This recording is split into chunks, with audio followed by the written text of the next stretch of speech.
ئاگاهیên welatê wî rêberekê Daeş li Sûriya kuşt. Hevdemê gerimbûna kampêna hilbijartinan di Tirkiye da welatiyên Tirkiye li derve dengê xwe didin. û SpaceX rakêteke diya mezin hinard velahiya esmana.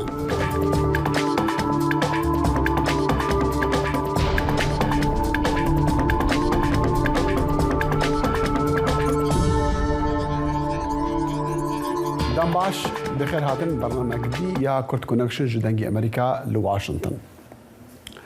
سروكي تركيا رجب طيب اردوغان قد اجانسا زانياريين تركيا ابو حسين القريشي ريبركي كومالا دولة اسلامي داعش بسوريا دا كشتيا. اردوغان قد تلفزيون ترتي كو اجانسا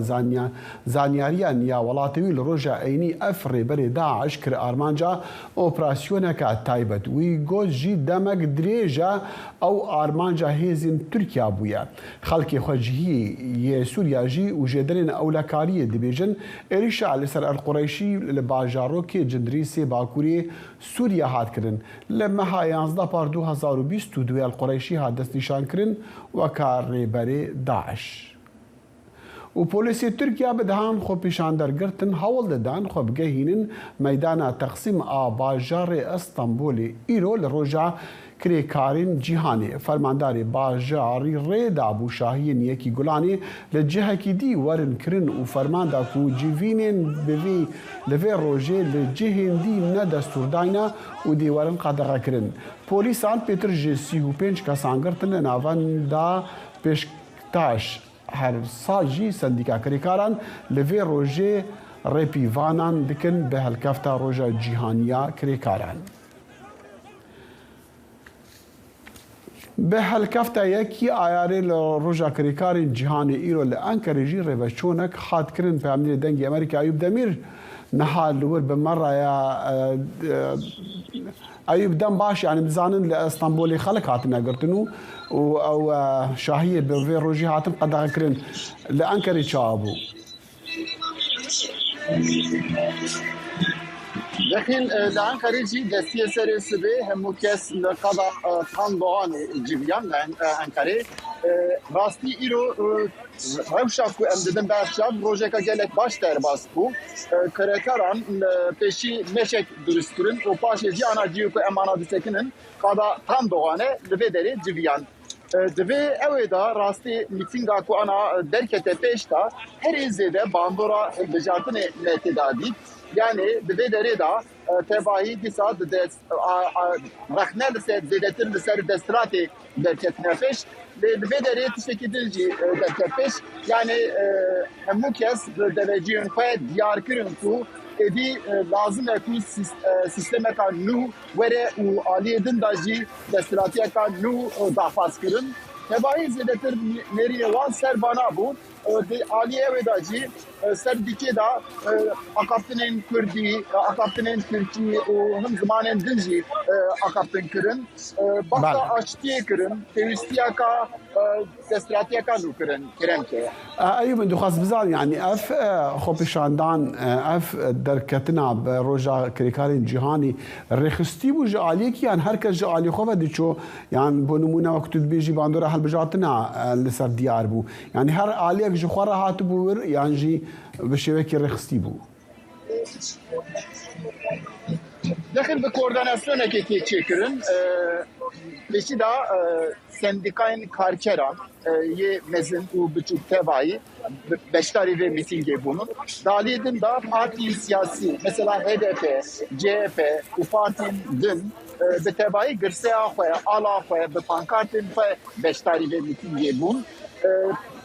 جفال بدري دا يعني واحد كتير باهم وقت جزنا كا يكي دولاني زيادة تردد كنفش لبمينا في يكو بشتار بونيجي لقوري روجا وفا دافاز دفاجي فهم پانكارتا هم جي درجين وفا ديار دكان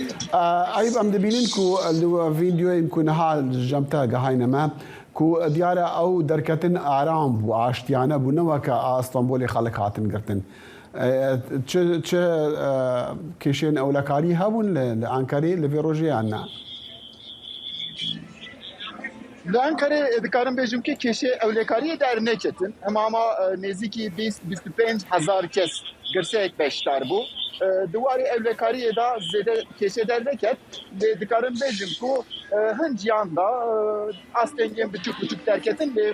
dikarin yani bir alidat aslenge nezim miyim bu. Beni bederi ana takriben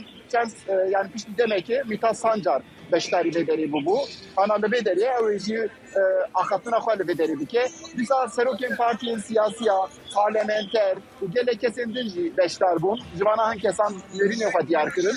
Tebai yani vata ko emdinin der çap rası yeki kulani la Ankara ve Pina diyecek der ki peş le bebene ve ana peşya medafın ticaretine bandoral ticaretine zede. Vale بالي أيوب دمير في أمريكا أنكري بمرة بقول كي سباس ودقل قرمية كامبينا هالبجارتين سروكاتي لتركيا ولاتين تركيا للدر في ولات دنجي خد دنجبو هالبجارتنا سروكي دا هاتي ونرين خد برلماني تركيا دا جبو مزان الكول در في ولات شاوا دنگداني دست بكريا نها وصدم ياساك أفكار ما بمرة وصدم لواشنطن يجي دست بكريا خلك تركيا دشن دنجي خد دن راسته داخل دنگدانا لدروی ترکیه ده 27 نیسان ده یعنی 3 روز بره دست بکر تیوی واشنطن جی رو دروج بره دست بکر و بردوام دکه اوه هلبجارتنا لدروی ترکیه حتی نهی گلانه بردوام بکه و که تزانی لدروی ولات لدروی ترکیه نزی 3 میلیونو نیف هلبجار هنه و اوه ل375 ولاتان لبتواهی 5040 صندوقان دنگی خو بدن بلی واناجی لدرین گمرکان سینورانجی صندوقاتنه آوا کرن لدری صندوقان لدری سینوران هلبیجر کانن حتی روژا 14 گلانه دنگی خو بدن ما بس حتى دري سنوران تركيا دبیجن گمرک عراق و بالافرین ناونتوی ام قانون سابیجن به تواهی کو اوی در باز دبن او دگین یعنی دی کevin ناوا ترکیه یا ترکیه در دی kevin لیلت دروی ترکیه قید کرینه قانون لوام دریین گمرکان دنگو خو بدن ل واشنطن نیجی روجا شمیه دست بکر و اوی حتی نه گلانی بردوام بکه باشه دنگدان يعني دنگ ويكنجي ولا نهجمارتن ولا كودر لبنجها ولا نهجمارتن عن ابي بشين تركيا نا داخل تروسيا بيواجويا كومكرن و هجمارتني هناك جودايه تشوايه او النافندين ميناك اوروبا نه نافندان والامريكا يجي لنيويورك وواشنطن بري كومبكن پشتی به بالافرین تایبت و د چاودریا اندامین پارتیین سیاسی و یسکی لیجنه هلبجارتنا ببن ترکیه و انقره جهک تایبت هیه لور بره کم بکن پاشی بجارتنا دنگان ده همان روژا پشتی پیواجویا دنگدانی بخده ده 14 گلانه ده همان دمیده دست پیده که يعني ما بس هجمارتن يعني راقهاندن هوا نا هجمارتن لفروان لدروي تركيا تصندوق ناي وكرن توب دكن او دبن تركيا لور دبجي داخويانين داوي درت كابن نسر مثلا هالبجاتنا نامزاتان بتاعي جي اردوغانو كمال كرجدار اولو بله داخل داخويانين هري داوي دو gelek mitingin vane gringe bu civinin vane mezin Kılıçdaroğlu İzmir kır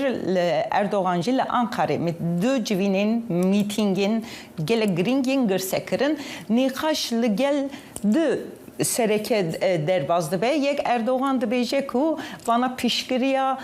terör edikin ve ku mabestavi HDP u partiya kurde evana peyamin ve şartı kırne o pişti hilbijartına de evlihiya Türkiye teke ve xateriye. بله Kılıçdaroğlu'cu بتواهی ve yeki kabul nake o dbece ku eze adalete, hukuke و demokrasiye bilim. Türkiye imkanın bir kurtasi gotarenvan usa. ما راپورتکر سر هندی که چاوا اردوغان ایریشی دیگه سر که مال کجدار اغرو برکو دیگه به HDP را دکم با اوجی HDP و که رخصتیروسی نازدیکن بکرتی ازلم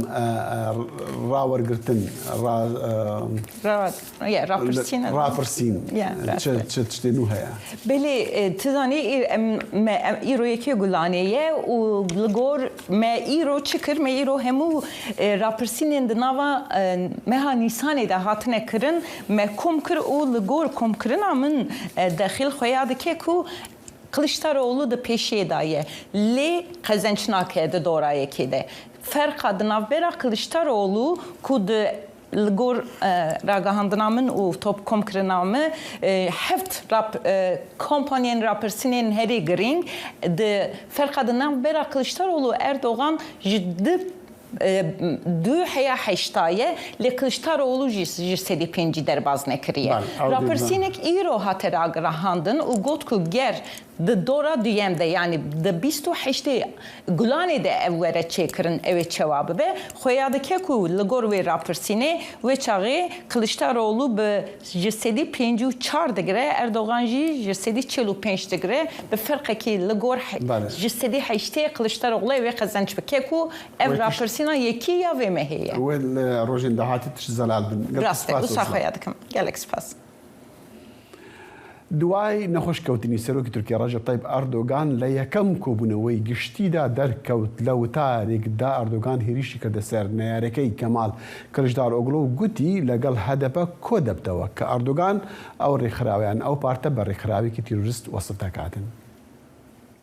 سەرۆک ئەردوگان دوای نەخۆشیەکەی و لە یەکەم گرتبوونەوەدا ڕۆژی شەممە لە درێژەی هەڵمەتی سەرۆکایەتیدا لە ڕۆژئاوای تورکیا دەرکەوتەوە و بە توندی ڕەخنەی لە ڕکەبەرە سەرێکیەکەی گرت. ئەردوگان گەیشتە شاری ئەزمیری بەندەری و جەماوەرێکی گەورە کە ئاڵایەن دەشەکانەوە بۆ چەندان کاتژمێر لە بەرتشتی خۆری گەرمدا چاوەڕوانی ئەردوگانیان دەکرد. لەوێ ژمارەیەکی زۆر لە لایەنگرانی لە قەڵا و بنکەیەکی ئۆپۆزیسیۆن ئامادەی گرتبوونەوەکە بوون. ئیستانبولدا ئێمە لە پارلماندا و توێژمان لەگەڵ ڕێکخراوە تیرۆریستەکان نەکرد وەک لەگەڵ بەڕێز کەماڵ. خوشکان و برایان لێتان دەپرسم کایە بەڕێز کەماڵ گفتوگۆی چی لەگەڵ نوێنەرانی قەندیل کرد لە پشتی دەرگای داخراوەوە لە نێو پارلماندا. ئەی بەڕێز کەماڵ ئەوەم بۆ ڕوون بکەرەوە. لە دەرکەوتنەکەدا سەرۆک ئەردوگان هیچ نیشانەیەکی ئەو نەخۆشی نەبوو کە بەهۆیەوە لە هەفتەی ڕابردوودا ناچار بوو بۆ ماوەی 3 ڕۆژ نەتوانێت بەشداری لە بۆنە سەرێکیەکاندا بکات. ئەوەش بە 2 هەفتە بەر لە هەڵبژاردنە گرنگەکان لە تورکیا واتە هەڵبژاردنەکانی سەرۆکایەتی و پەرلەمانی کە دەبێتە سەختترین ئاستەنگ بۆ ئەردوگان هەتا ئێستا دوای 20 ساڵ لە دەسەڵات. Kandil'den ne diyor? ئایا قەندیل چی دەڵێت؟ دەنگ بۆ کلیستاروغلو بدەین ئایا قەندیل چییە؟ قەندیل سەرانی ڕێکخراوە تیرۆریستەکەی لێیە. ئایا برایانمان لە ئەزمیر دەڵێن بەڵێ بۆ قەندیل؟ بەڵام لەکوێ ئێوە باشترین وەڵامی ئەمە دەدەنەوە؟ ڕۆژی 4 مانگی 5 لەسەر سندوقەکانی دەنگدان ئەو وەڵامە بدەنەوە. ڕەجەب تەیب ئەردوگان سەرۆک کۆمار بۆ نزیکەی 40 خولەک بە دەنگێکی بەهێز قسەی کرد و گاڵتەی بە ئۆپۆزیسیۆن کرد و مەسەلەی تیرۆریزمی وروژاند و گوتیشی کە تەنها ئەو دەتوانێت گەشەکردن بۆ تورکیا دەستەبەر بکات. وتەکانی ئەردوگان بە شێوازێکی شەڕەنگێزانە بوو ئەوەی لایەنگرانی دڵنیا کردەوە هاوکات ڕەنگە ڕەخنەگرانیشی نیگەران کردبێت. سمکو عەزیز دەنگی ئەمریکا.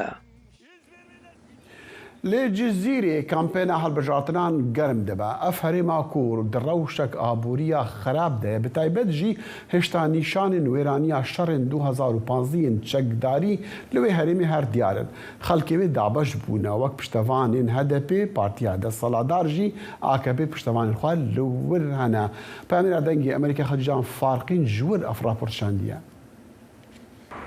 Ev der Cizîre navçeya Şirnexê Gul Qeraxê cemê Diclê avabiye ew di wextê xwe de paytexta Mîrîbotan bû. Li navçe jî reng û remsên partiyên siyasî li ber çavan e. یه باش بکی بلا قزمشین یا تو ما انسان باشن انسان قنجن نه تو بگی هانی یان آف اپ پارتی و ما اپ پارتیه یه قنچیه باش کیجی به جزیره ده بلا او بستن یا تو ما خو اول شخصا یا فکرام düşüncem اتفاقا نامخوایی دست بکا همی تشتیه هر تیش ویده دست بیده که مرو ناوا مالا خود اتفاق به مرو تاقا خود اتفاق به مرو محله خود اتفاق به بازارا خود اتفاق به تکس نکاره سروک ناوچه ناوندی AKP Şirnexê dibêje di desthilatiya xwe de hikûmeta AKP gelek xizmetan kiriye ji bo Şirnexê û navçeyên wê. Ji ber van xizmetan jî ew bawer dikin ku Şirnex û Cizîr dengê xwe bidine AKP.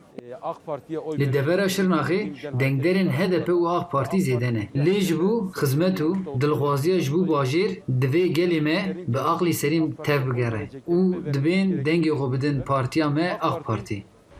هجای بیرخستنه نافچه شرناخه جزیره دشارین خندکان دا 2016 دا دربیکا گران خوار بو دسیحه جیرزمین دا شی gelek xwendekarên Kurd û şervanên Kurd hatbûn şewtandin. Ew dem sê tax wêran bibû. Lê neha dewletê li vê dera apartmanên bilind çêkiriye bi destê kompanya Tokyoyê. Nafîz îşkeyek şahîdê wê demê û wî jî ziyaneka pir mezin dîtiye. Lê şikir dike ku ziyan negihiştiye canê wan. Malê me şarek mezin çêbû. Gelek her du tarafo şehîd çêbûn.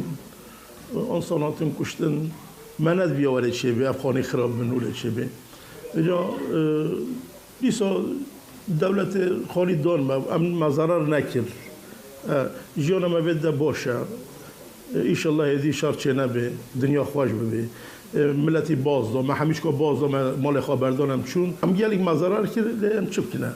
اما شکل خوده جان مساله جزیره وان روژانج بیر نکرنه لی نخوازم پر بحث وان بکن لباجر هجمارا جوانا زیده دگل وی بیکاری جی پرسکریکا سرکه نافچهیه خالی کمال دبیجش بر گرانی جیانه او زیران خورد ایدی نکارن بزوجن گنج زحف خودی خال نکو بزوج جکو پر زیر گرام بینه جکو او بینه خال نکو بزوج جزیره جی پر زیرات خوزه 200-300 میلیون پرا ایوه خال چون بزوجه والله خال نکونه خودی او خلومتا بسیه مجین ازوجی نیش والله هنوز خودی زانه باندورا کریز اکونومیک بیکاری روجبا سرکه نافچهیه خلقین جزیره جی به هیویا هلبجارتنکا با آشتی و آرامیه نه حجیجان فارقین دنگ امریکا جزیر یک نامزدین باجار دهریم شرنخی خانم نوروز اوی سال ببورن نهار رستوخه بمره جورج بو امزان که او کمپین چاوا کمپین اخوا چاوا بری بده با نوروز خان قال که سپاس جبو دمی و یعنی تو خازم من تدیما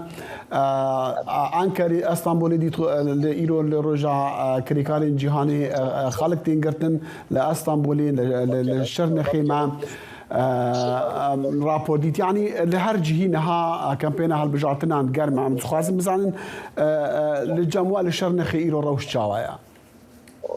دم باش مرحبا جو برنامج تماشاوان سلاف دکم راست ایرو لشرنخي جي روجا يكي گلانه يا جهان كتكارو ما بيروس كر ام وگال نافچه سلوپیا و برودچن خپات ما 20 روز زیاتر دست بکرنه ملهم ناوند شرنخ هم جي هر شش نافچین ما هم جی گنده ما هم سریلیدان جبوه البجارتنه دکن که نامزد خود ناسین هم جی بیروی البجارتنه و دکن ایروپی دجی پسوله ماین البجارتنه هاتنه دیار کرن املی مال هم پسوله خود بدن ناسین ولی نوچا خود جی در باز کر و گرونتیا دجی نشانده دوری کو ام دچن لوی داره پیشوازیا گل کلجانو خسته گل نشانی مدده پرمزنه جبروی لهد بجارتنه ده هم لگوهدار بوینا کسی که هلبجارتنه ده دنگی خواب بدن جبو ما گرینگه هم جی سکن سیاست ما جبو ما گرینگه جبر که هون زانن لسر هدف دوزا گرتنه هجا بردوامه امسر نوه پارتیا چپین کس یا یشی سال دکون هلبجارتنه شقاز پارتیا کی نو جبه سیاست آوه هشمندی آوه ناسی ناول هم بری گل وکا پارتیا گل هجاجتی قبول کردن تی نشاندن جبر کوور ناسین طیبتی خپات مسر و مشاندن کو هم لوگوی بناس بکن هم جب کارم رو جهل بجارتنه هالبجار راست کی رأی خو بکار بینن نوروز خان امزان هری ما د سال 2015 و 16 د شران د گل کی ویران ببو AKP وسا کمپینی دکو او وان وی ویران کاری جارک دی آبادان دکا او خطای دی خاصوی PKK انا زانم خلق چاوا وی پیامی AKP دستینا باور بکن راستیا وی گوتنه یعنی جوی پروپاگاندی تنه 2015-2016 دمن خسریه ده گلک جوانن ما هاتن قتل کرن به هزاران شینین ما جمالی خو درکتن بصدان مال هاتن ویران کرن و خرا کرن لهمبری و دولت تنی توکی آواکر و توکی دانه گلی بلی ابنه وککو مافکه نوکه که پروپاگاندا که هلبجارتنه نایدیتن بروواجی آوا لهمبری خراکرنا و مالاده تو که هاتی داین به هزار انگل ما دیندار هاتی نهشتن و گلک دورا کتشتی کو او دبیجن بسالانه از بیجم ما فکریه و حق کریه داین اوج راستیا به تشتیتنه دستلاتاری اخ پارتیو مهبه لولاته ما تنجیبو حوالبنده خواه آواکیه که چه کرنه تنجیبو حوالبنده خواه یکوری حوالبندی وارد کن از بیجم فرسندک یا جی دفتک دایا دسته ویده جبلی و گلمه تواهی همبری رخماندن مانه ایرو به قریز آبوری ده یکو هری سرکه دیسا باندور کری درک جی دورش نخیه و بیکاری لهمبری جوان همه پرزیده همان دمی شری قریش لپیجبری جینن بوتانه لپیجبری جوانن بوتانه گلک گرینگه یعنی بلند بویا آسته جبری پروپاگاندا کو او دکن راستیا ویل همبری نورس خان بله ام بحثی اوی بکن گلک اشاره زاوسا دیار دکن کنها سروک اردوغان دی کمپینا خود هتا راده کی آرامه راست ایریج کلجدار اوگلو دی که هدف دی که وانا دکلی هتا راده کی آرامه لی باوری جی های کو لگرا یکی کو کس دیار نبک بسروک او یان کمال کلجدار اوگلو لو ما دی بیجن دگرا دوی اگر هل بجاتن ورا کرن یعنی قناغا دوما اردوغان و گل کی تند دیار بکبا و رنگا هنگ جی پیش بینی دکن کو اگر سرنا و انجام جی قبول نکه تشد بیجی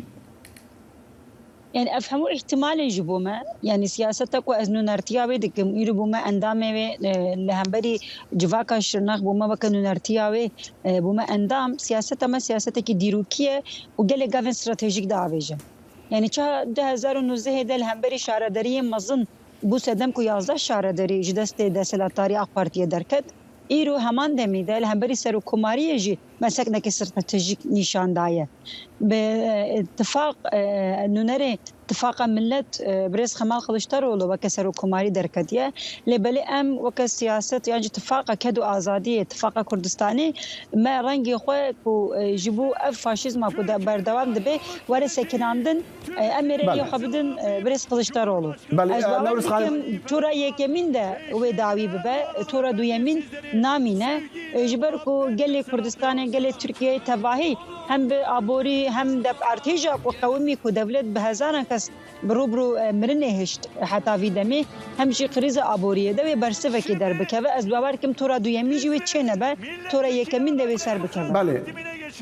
نورس خانم بکرتی من تو خواست بحثی اپراسیون ویداوی بکم میگرتنا جماره که مثلا کسایتیا و اندامن وجی تدابون اندامن اولهیه کل سر صندوق دانگدانی اونچه دیگه جبو او بین ورن آزاد کردن بکرتی و چه های اون بیشن ما راست اپراسیون داوید کسی اولهیه هلبجاردن دخبتین حوالین ما پارتی دخبتین پارزر ما یکو باستا چپمنی دخبتین گله کساتن گرتن هی جاجی اب اپراسیون ناوندا آمد خلاص بول انقره بردوام دبه یکمین ام بیجن ابنای قوات خفات مد سکنه نجي لهمبري اولهيه هالبجارتنه ده سكنه متن ايروجي لبشكريا باروي ده بدهان پارزر ایرو سر پروردهی هلبجارتنه ایرو لشرنخ پروردهی دنه به حمود ورا هم پروردهی ما بردوام دکن هم جیج بر کنزانن ام دکارن صندوق ده پرویدار بگن به مشاهده حتی ویدمه خپات ما بردوام ابو اپراسیون نابه صدم کو هلبجارتنه که تاثیر که مازن ما بکن نوروز خان قال که سپاس نوروز اوسیال نامزد پارتیا چپا کسک لشرنخ به مرا بقول که سپاس السپاس واج اجي سلاوات كم قال لي امريكا وقال لي كردستاني سپاس شورا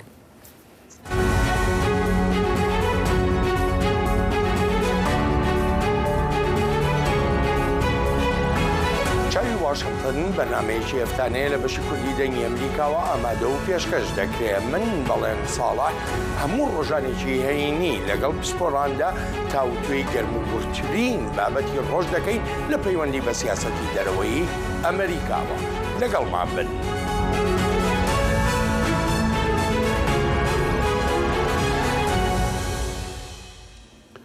بەری چەند ڕۆژان وەزیری کاری دەرڤە سویدێ گوتە ڕۆژنامەیەکە وڵاتی و پەکێکێ لە سویدێ چالاکیان ئەنجام دەدا بە مەرەمە هەندێک و ئالیکاریا دراوی ژێ پەکێکی ڕاکۆم بکە و ئاڤەژی دەبە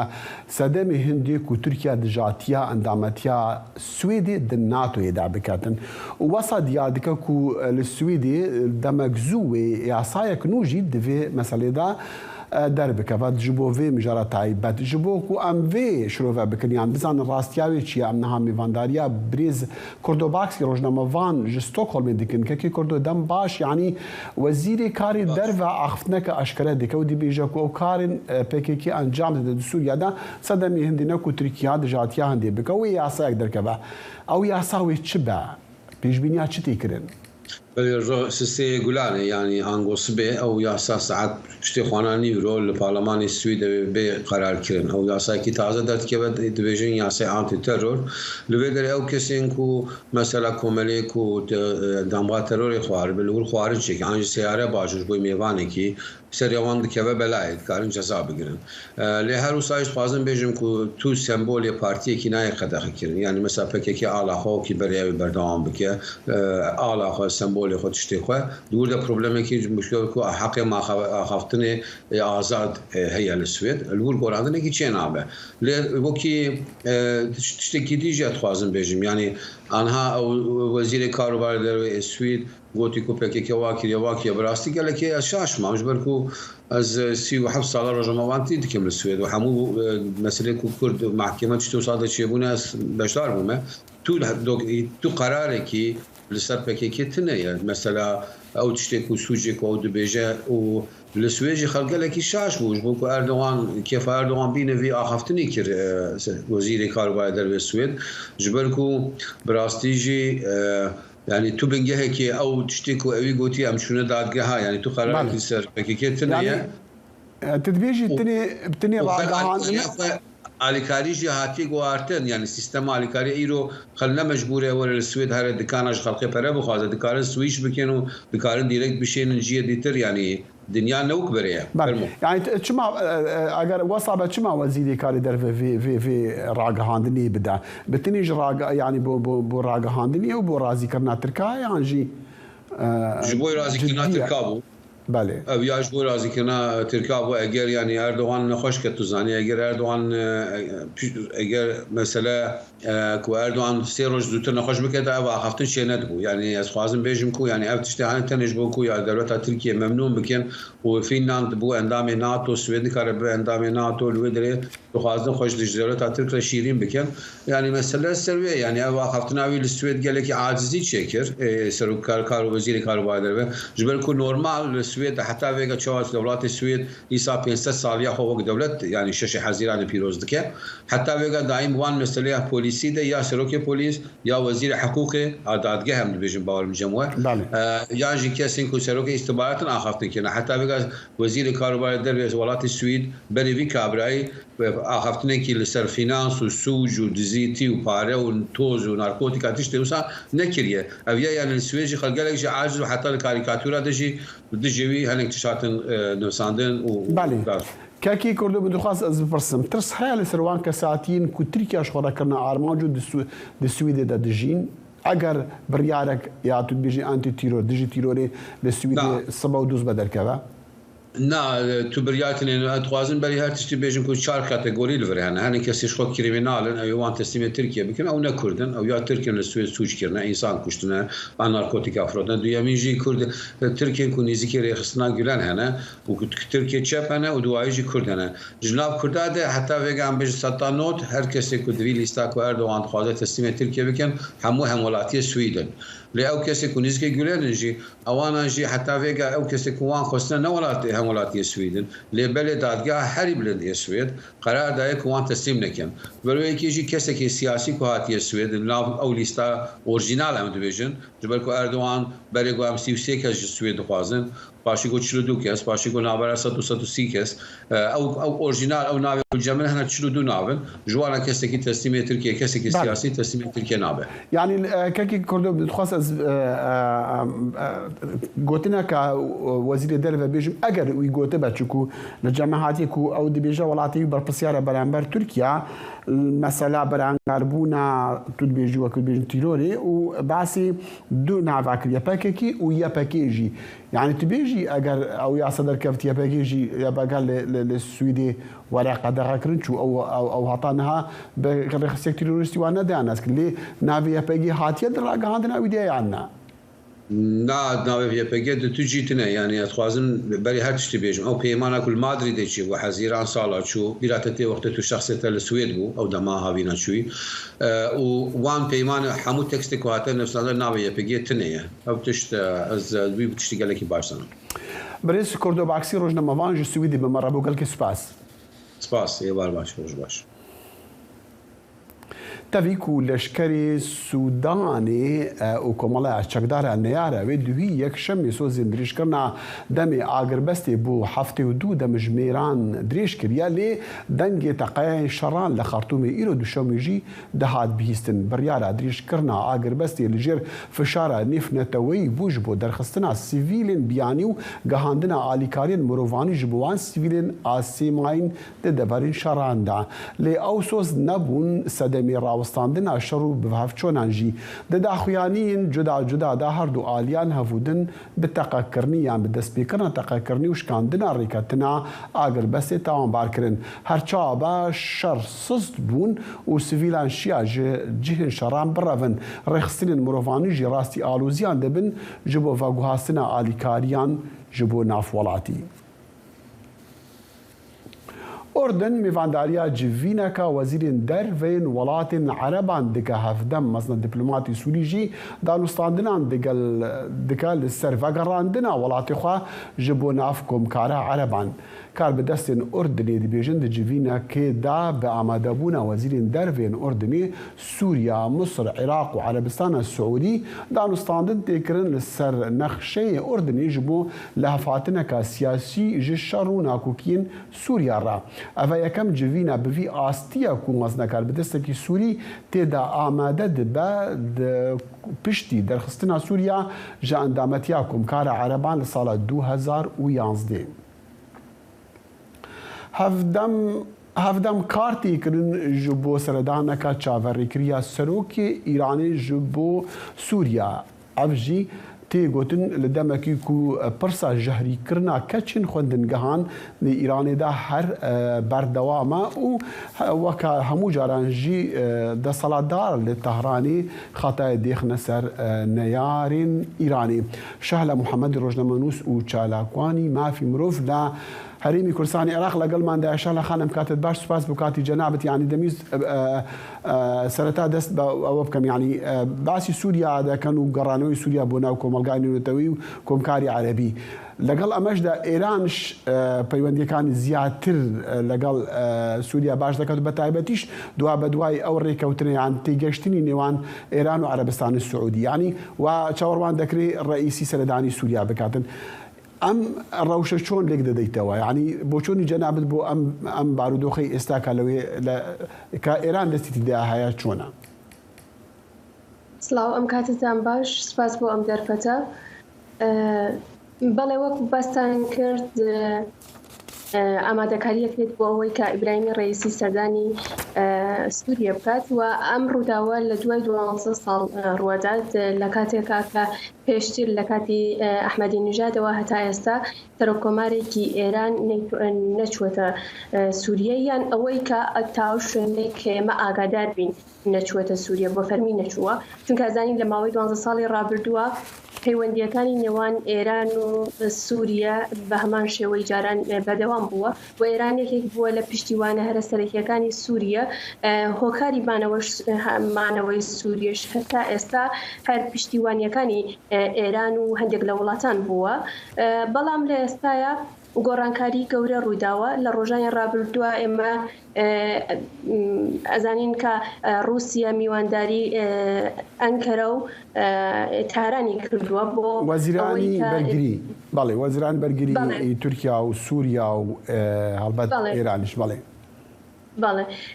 میوانداری ئەوانی کردو بۆ ئەوەی کە پەیوەندیەکانی ئەم دوو وڵاتی سووریا و تورکیا ڕێک بخاتەوە و هەروەها لە ڕۆژانی ڕابردووتریشا و لە مانگانی ڕابردووە ئێمە بینیمان کە بۆ یەکەم جار لە دوای چەندین ساڵ وڵاتی سعودیا لەگەڵ ئێران پەیوەندیەکانی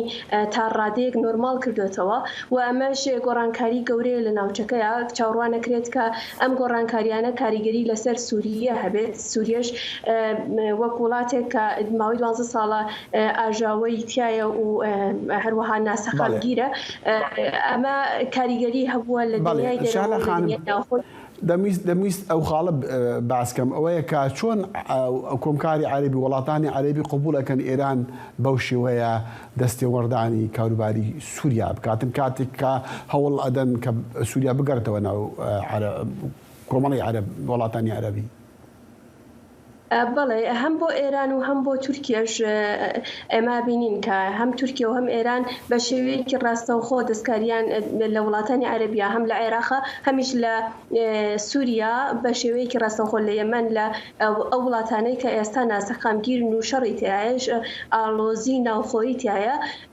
تورکیا و ئێران بە شێوەیەکی ڕاستەوخۆ دەستیان هەیە تایە بەڵام ئەوەی کە بۆچی وڵاتانی عەرەبی هەتا ئێستا قبوڵی ئەوەیان کردووە لەلایەک و وڵاتانی عەرەبی هەتا ئێستا پشتیان بە وڵاتانی ئەمریکا و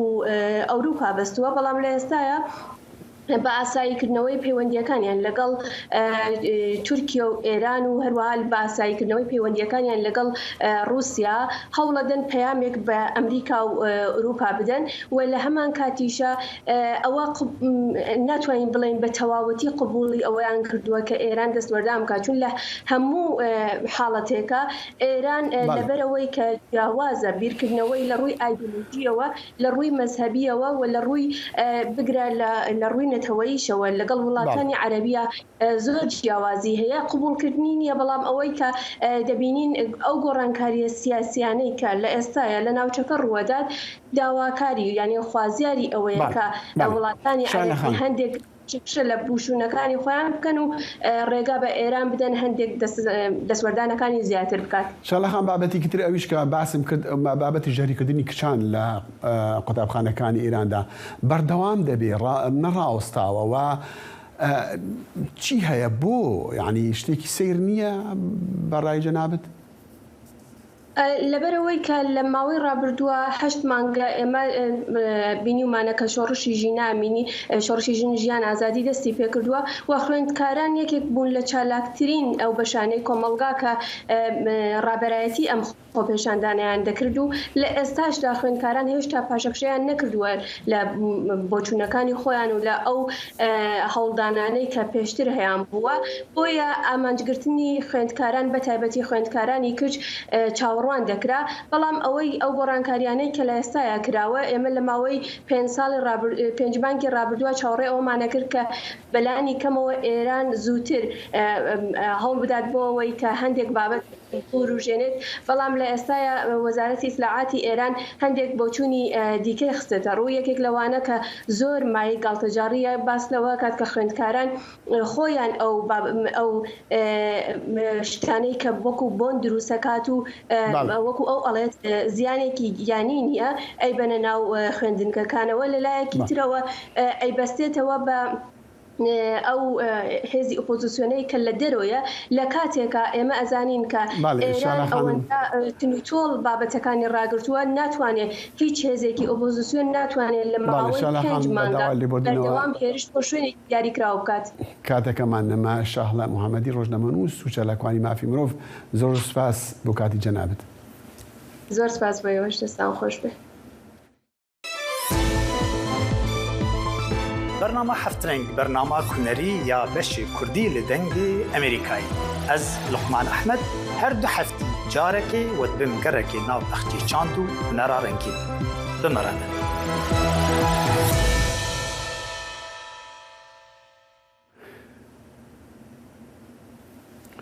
پۆلیسی فیلادلفیا دەبێژە شەڕێکیدا شەویدی دەگەڵ کەسێکی چەکدار کو دمالێکێدا لە فیلادلفیا خۆ ئاسی کردبوو بە داوی هات دەما پۆلیسێکی تەقەلوی کردی و بریندار کردی.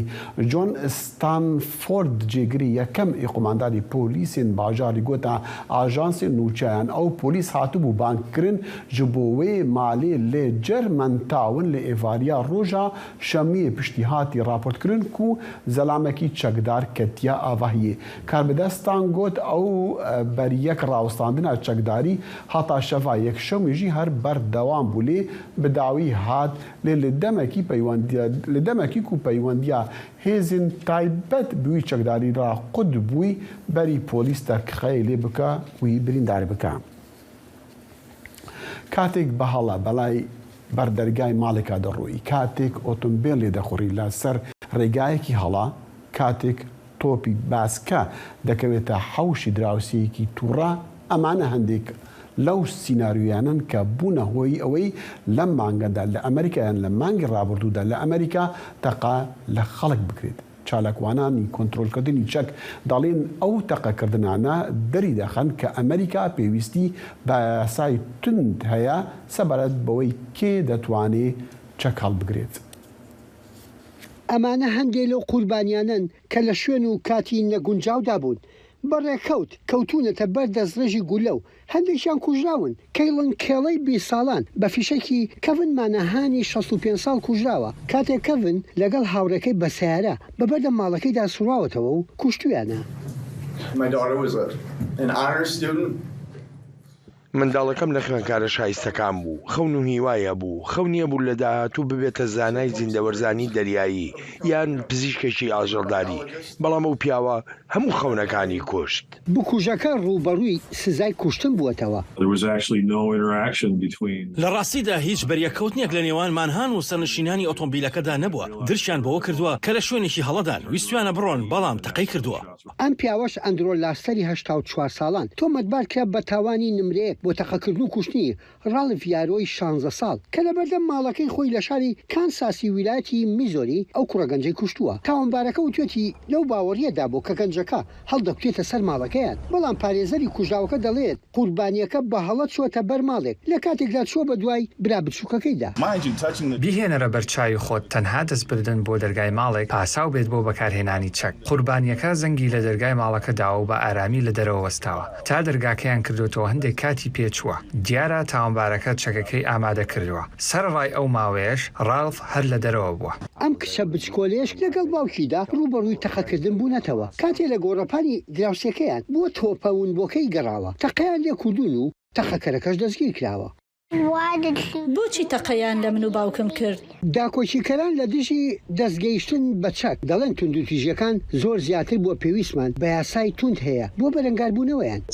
هەندێک لە ڕێکارەکان پەیوەندیان بە چۆنێتی فرۆشتن و بەدەستهێنانی چەکەوە هەیە، بەتایبەتی بۆ ئەوانەی کە دەیانەوێت چەک بکڕن. پێویستە باش لە ڕابردوویان بکۆڵڕێتەوە و ماوەیەکی زۆری پێ بچێت تا بەدەستی دەکەوێت. ئەوسا پسوولەی بەدەستهێنانی چەکی پێ بدرێت. لەلایەکی ترەوە داکۆچیکەرانی مافی هەڵگرتنی چەکیش خەمبارن لە تەقەکردنەکانی ئەم دواییە، بەڵام پێداگری لە مافی خۆیان دەکەن کە چەکیان هەبێ. هەموارکردنەوەی ئەو یاسایە کارێکی زۆر باشە، بەڵام خۆم دەستور ڕێگەم پێدەدات کە و مافەم هەبێت باشترین چەکم پێبێت بۆ بەرگری لە خۆم و لە خێزانەکەشم. لایەنگرانی هەبوونی چەک دەڵێن ئەمریکیەکان بیانەوێ خۆیان بپارێزن تەنها پشت بە پۆلیس نەبەستن، لەم نێوەندەدا تەقەکردنیش ناوەستن. یەحیا بەرزنجی دەنجی ئەمریکا بۆ راپۆرتی لاورن بۆمان لە واشنگتنەوە. زۆرێک لەوانەی کە ڕواڵەتی ڕێگەزی خۆیان دەگۆڕن سەرگەرمی پێکەنانی پلانی تەنگە تاوین لەو کاتێک کە سیاسەتمەدارانی کۆماریەکان بە خێرایی دەستڕاگەیشتن بەو چارەسەریانەی کە ڕەگەز دووپا دەکەنەوە و کەم دەکەنەوە کە زۆرێک بە ڕزگارکەری ژیانی دادەنێن و هەوڵش دەدەن خۆیان لە بربەستەکان لە ویلایەتی میزوری و لە ویلایەتەکانی دیکەی ئەمریکا بدزنەوە. لەگەڵ نزیکبوونەوەی تەواوبوونی بیمەی تەندروستی هەندێک لە ڕەگەزگۆڕاوەکان کۆمارەکان لە ویلایەتی میزۆری جەخت لە دژایەتیکردنەوەی چاودێری تەندروستی ڕەگەزگۆڕاوەکان دەکەنەوە. ئەو کەسانە بەناچاری پەنا بۆ ماڵپەڕی دەرمانسازی بیانی دەبن بۆ کڕینی ئەو هۆرمۆنانەی کە پێویستیان پێیەتی. ئەو ترسە ماوەیەکی زۆرە لە ئارادایە. هەر کەسێک توانیوێتی زۆرترین هۆرمۆنی ئیسترۆژین وەربگرێت هێندەی ئیسترادیۆل لە ڕێی دەرزیەوە ئەوە قورسترین شتە بۆ بەدەستهێنانی، بەڵام کاریگەرین شتیشە. لە مانگەدا لە ویلایەتی میزۆری نیگەرانیەکان لەو بارەیەوە پەرەیسەند دوای ئەوەی داواکاری گشتی کۆماریەکان یەکەم یاسایەکی فریاگوزاری دەرکرد کە سنوردارکردنی تون دەخاتە سەر چاودێریکردنی منداڵانی خوار تەمەنی یاسایی و گەورەکانیش. هەموو ئەو کەسانی کە ڕەگەزی خۆیان گۆڕیوە مندایان ناسم بیر لەوە دەکەنەوە لە داهاتوودا ئەم وڵاتە بەجێبهێڵن بەڕادەیەکی زۆر ئاوا بیر دەکەنەوە. ئێمە هیوادارین لە دەدگاکەندا یەکلایی بکرێتەوە، بەڵام بەمەرجێک ئەوە ڕوونەدات هەمومان پلانی جێگرەوە دادەڕێژین بۆ ئەوەی چی بکەین. لە کاتێکدا هەندێک لە پزیشکەکان دەڵێن خۆ چارەسەرکردنی چاودێری تەندروستی ڕەگەزگۆڕاوەکان مەترسیدارە، بەڵام ئەوان نیگەران و دەڵێن هەست دەکەین لەلایەن سیستمی چاودێری تەندروستی ئەمریکاوە پشتگوێ خراوین و هیچ بژاردەیەکی دیکەمان لەبەردەستدا نییە. دەبێت هەندێک جار بڕێک تاکتیک بەکاربهێنین بۆ ئەوەی دەرمانەکەمان لە پزیشکەکانمان وەربگرین. زۆر جار دەبێت سەردانی پزیشکەکانی تر بکەین، چونکە زۆریان بەڕاستی نایانەوێت چارەسەرمان بکەن و ئەوانیش وە گوتم کەمترین شتمان پێدەدەن. دەزانی ئەمە جیاکاریە، بەڵام بەڕاستی نایانەوێت ئێمە گەشە بکەین. ئەگەر یاسای میزۆری دەربکرێت داوا لە خەڵک دەکات کە بۆ ماوەی 3 ساڵ ئەزمونێکی چڕی ناڕێکی ڕەگەزی بەڵگەداریان هەبوو بێت و لایەنی کەم 15 کاتژمێر دانیشتیان لەگەڵ دکتۆرێکدا لە ماوەی 18 مانگدا یان زیاتردا وەرگرت بێت بەر لەوەی ڕێگری لە باڵغبوون یان هۆرمۆن نەشتەرگەری یان چارەسەرکردنی بکرێت. بۆیە من هیوای ئەوە دەخوازم کەنەوەی من دوا گروپی کەسانی ڕەگەز گۆڕاو بێت کە دەبێت چاوەڕێی ئەوە بکەین تاوەکو بە تەواوەتی گەورە دەبن ئەو کات بڕیاری گۆڕینی ڕەگەزی خۆیان بدەن.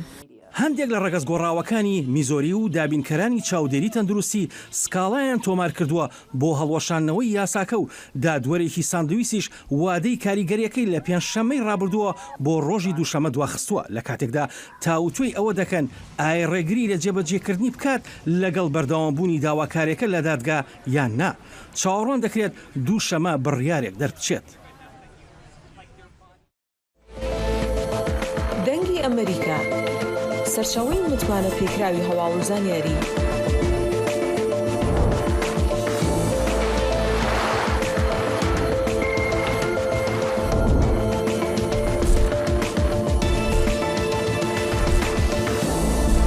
لە ماڵپەڕ و تۆڕە کۆمەڵایەتیەکانی دەنگی ئەمریکاوە ئاگاداری هەواڵ و گۆڕانکاریەکانی جیهان بە.